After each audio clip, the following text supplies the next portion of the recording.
Buonasera amici, and welcome back. I'm Heather, live from Castel Gandolfo in Rome, Italy, and let's go ahead and get right back into our third conversational Italian lesson. So lesson 3 is where we're from and asking where someone else is from. So this is very important in basic conversational Italian. This is going to be one of the first things that you're going to encounter when meeting someone, so it's very practical and important for everyday conversations. So by the end of this lesson, you're going to be able to ask someone where they're from, answer with your own city, town, or country, and we're going to use the correct prepositions, which are di and da, and I'll explain this in a moment. So don't forget to download the free PDF lesson that I've included for you in the description box below so that you can follow along with me and review it at a later date, okay? So let's start with asking where someone is from. If you're speaking to a friend or someone your own age, you can ask informally, di dove sei? Di dove sei? Where are you from? So repeat after me, di dove sei?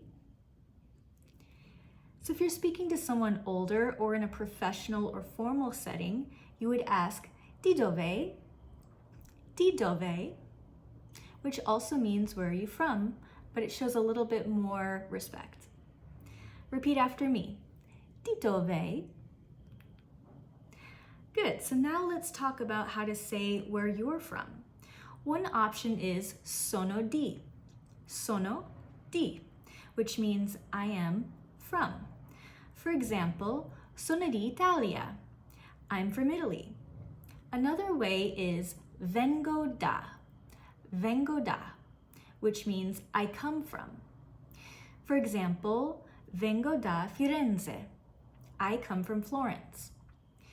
So if you want to say where you live, you can also use abito a. For example, abito a Roma, I live in Rome. Repeat after me, sono di, vengo da, abito a. Sono di, vengo da, abito a. Nice. So here's a helpful memory tip for you for the prepositions di and da. So when you say sono di or vengo da, the preposition depends on the type of place. You use di for countries, regions, or larger areas, and we use da for cities, towns, and smaller places. So for example, sono di Italia. I personally remember this because it sounds like di Italia, there's two I's, di Italia. This helps me recall that we use di for larger countries or larger places. Now for smaller places or like cities, we use da. So for example, sono da Roma, they both end in A, da, Roma. So I always remember it's a smaller town. So a quick way to think about it is di equals big, da equals small. Countries, regions, and states take di, while cities, towns, and villages take da. Simple, right? Okay. Well, let's practice pronunciation a little bit. Di dove sei is pronounced di dove sei, and di dove is di dove. Sono di is sono di, and vengo da is vengo da. And finally, abito a. So here's a little cultural note. When I first meet people in Italy, they would immediately ask, di dove sei? It's a common way to connect and start a meaningful conversation. So I like to answer formally at first, if it's an older person or in a professional setting. Saying sono di Italia or vengo da Roma.